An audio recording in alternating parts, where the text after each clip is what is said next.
The UN has expressed fears of a full-scale war as the deadly conflict between Israeli forces and Palestinians continues for a third day. Israel's Prime Minister Benjamin Netanyahu warned Palestinian militants that this was just the beginning, threatening to strike with blows they haven't dreamed of. Tonight, President Biden said he had spoken to Mr. Netanyahu and said he hoped the violence would end sooner rather than later.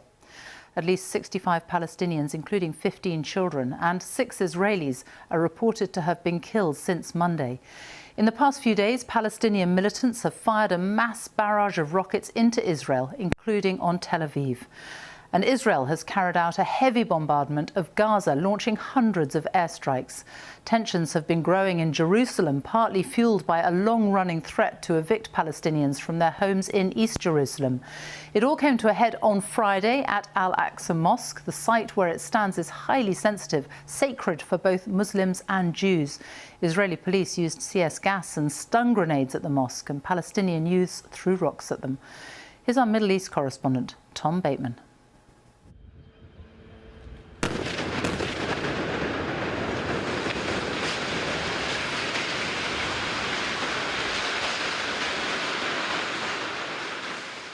The world's asking if the region's on the brink of war.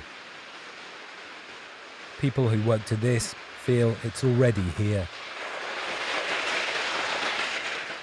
Palestinians in Gaza faced the fiercest Israeli bombardment since the last all-out conflict. Israel says it's going after militant leaders. Some were killed in their homes. But civilians died in this strike, say Palestinian health officials.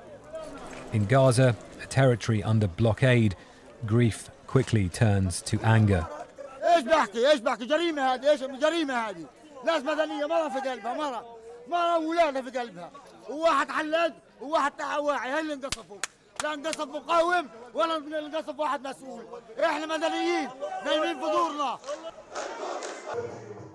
Dozens have died here since the violence erupted on Monday, and they're still counting their dead. Rocket fire from Gaza has continued deep into Israel. And the sirens are near non-stop in towns close by.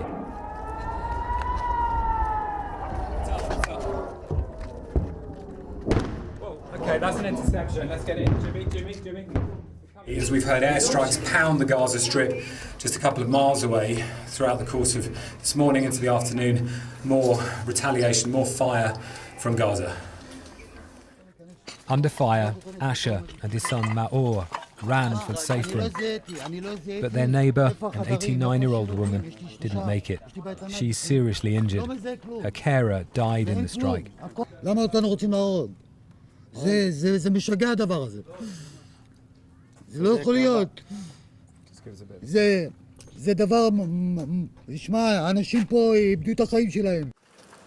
There are growing international calls for restraint. But for now, it seems that no one here is listening. It is the intensity of these attacks that has led both sides to say they will step up their strikes in retaliation. A descent into much further violence seems inevitable. More rockets are shot down in Israel's skies. Tonight, in a mixed Jewish-Arab town, I saw how fear and chaos is spreading. Violence between Jews and Arabs inside Israel is spiralling.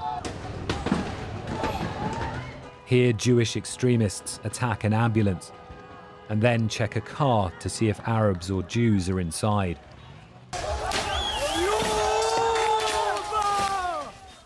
Along the coast, a popular Arab restaurant comes under attack. In another mixed town, a Jewish man is beaten by Arab Israelis. A synagogue has also been torched. Israel's leader calls it anarchy. A wave of anger that started in Jerusalem has spilled out to the occupied territories and into Israel itself. The country's engulfed in multiple flashpoints. It may be too late to contain it now. A curfew being enforced in one of those towns. It seems to be largely ineffective tonight. And Israel's Prime Minister Benjamin Netanyahu has said that he is now considering sending in army troops to some of those areas experiencing those kinds of confrontations. As to the wider military conflict, as you were saying, Sophie, the US President Joe Biden says that his expectation and hope is it should end sooner rather than later, while also saying that he believes Israel has the right to defend itself. But with more airstrikes pounding the Gaza Strip in the last couple of hours and more rocket fire within that time, that certainly seems, from this perspective, a long way off. Our Middle East correspondent Tom Bateman in Jerusalem. Thank you. Well, let's talk to Rushdie Abu-Alof, who's in Gaza City. And what's the situation there tonight?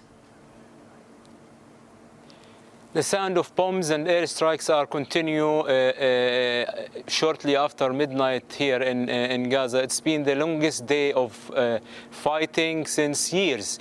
Israel hit hundreds of targets, and Hamas, the militants group, fired hundreds of rockets. This situation is leaving this place in a very grim sort of picture.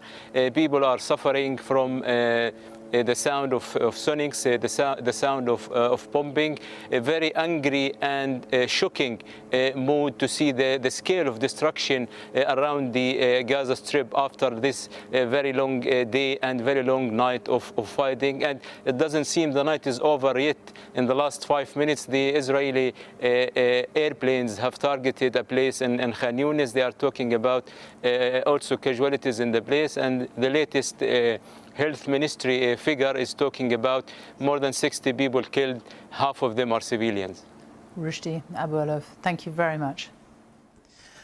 Well, it's the worst violence in the region for 7 years. Tensions have been mounting in Jerusalem throughout the holy month of Ramadan. Our correspondent Caroline Hawley looks at what has sparked this deadly confrontation. The conflict between Israelis and Palestinians hasn't made headlines in recent years, but it's been a tinderbox waiting to explode. The spark, Jerusalem, a city of sacred sites and simmering tensions, the heart of the conflict. And now, with depressing familiarity, it's ignited violence once again. So what's behind the latest escalation? Palestinian anger has been mounting for weeks. There have been clashes over a threat to evict dozens of families from their homes in Israeli-occupied East Jerusalem in favour of Jewish settlers. There's also been trouble between Israeli police and Palestinians infuriated by restrictions on them gathering at the entrance to the old city at sunset. And then, on the last weekend of Ramadan, came clashes at Al-Aqsa Mosque, where Israeli security forces said Palestinians had been throwing stones. On Monday, Israel accused worshippers of preparing to attack a planned march by Israeli hardliners, and troops stormed into the holy compound. Hamas, which rules the Gaza Strip, is now portraying itself as the protector of Jerusalem, the defender of Muslim worshippers. It's called its barrages of rocket fire Operation Sword of Jerusalem. So why does Jerusalem matter so much? The importance of Jerusalem is perhaps the one thing that the two sides can actually agree on. It has both religious and national significance. The Israelis see it as their eternal, undivided capital, while for the Palestinians, they want it, or at least the eastern part of it, as the capital of their future state. But this latest escalation has gone way beyond Jerusalem. It's revived memories of the war in Gaza in 2014, which left more than 2,000 Palestinians and dozens of Israelis dead. That's the last time there was an explosion of violence on this scale. So what's been the international response? One of growing alarm. The UN Secretary-General said peace talks were the only way forward and must be revived.